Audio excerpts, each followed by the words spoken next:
Okay, so here we go. We have a llama riding a bike off the top of a cliff. How crazy is that? All right. So let's draw some more here.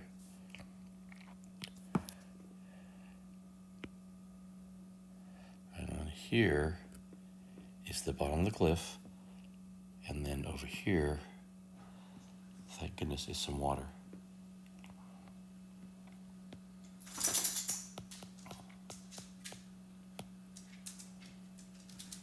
And so here's the other information we know about the problem.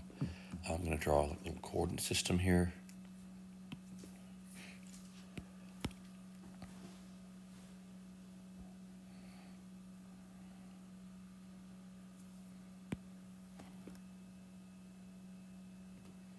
All right, so here's y, and here's x. You could call it delta y and delta x.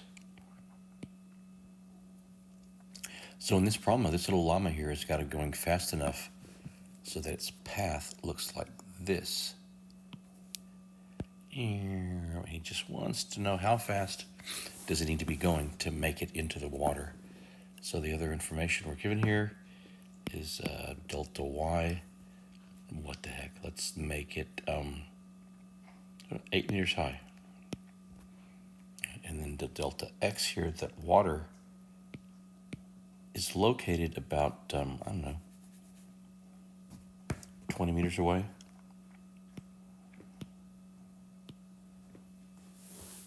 And then we want to know how fast does it need to be moving initially. So that's v, v naught or v.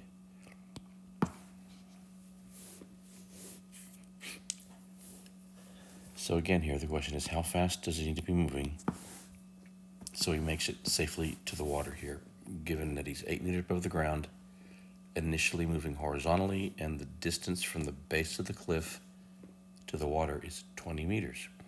So I'm going to make a list of everything I know about this problem here. Well, one thing I know for sure, he's a projectile. He's in the air. So his acceleration is about 10 meters per second squared. And again, that is downward. Right now, that's not so critical that you understand it's downward, but it will be at some point here in the near future. What else? Oh, we know delta y is 8 meters. We know that delta x is 20 meters. But we don't know t. And then we also don't know v naught. That's what we're really trying to find here. But if you'll recall from our earlier problems, to get v naught, we need to know what t is. So to figure out what t is, we've got this handy dandy little equation that says delta y is 5t squared.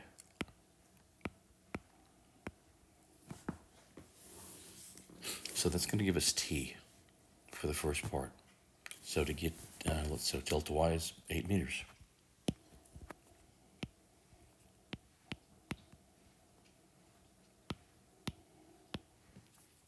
Then to get the t by itself here, so initially let's divide both sides by 5. And so on the left,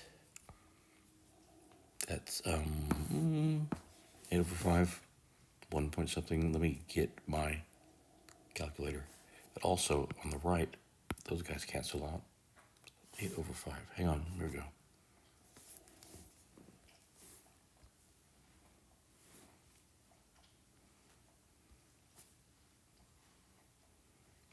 Hmm, 1.6, of course it is.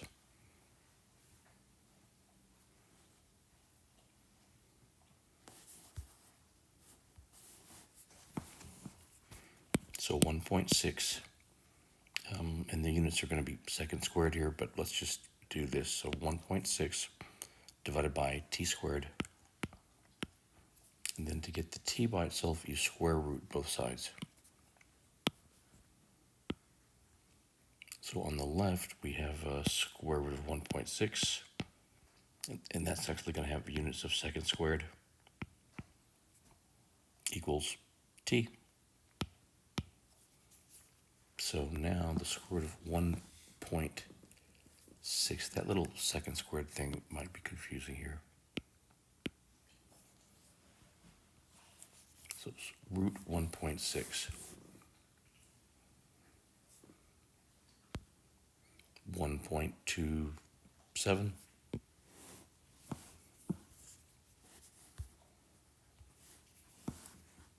So t is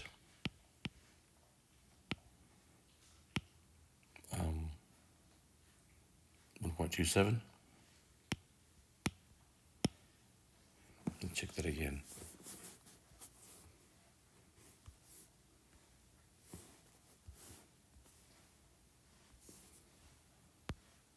Yeah, 1.27. Okay, cool.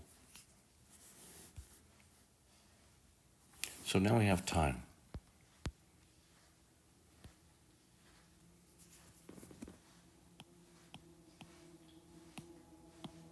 And now to get V naught, we can do V naught as distance over time.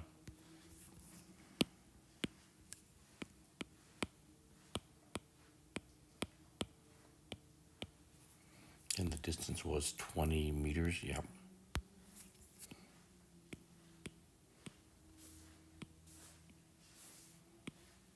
Okay, and then divided by 1.27.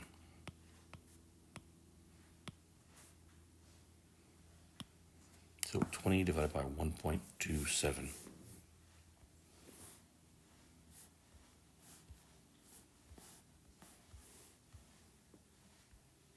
So 15.7 meters per second. So there you go.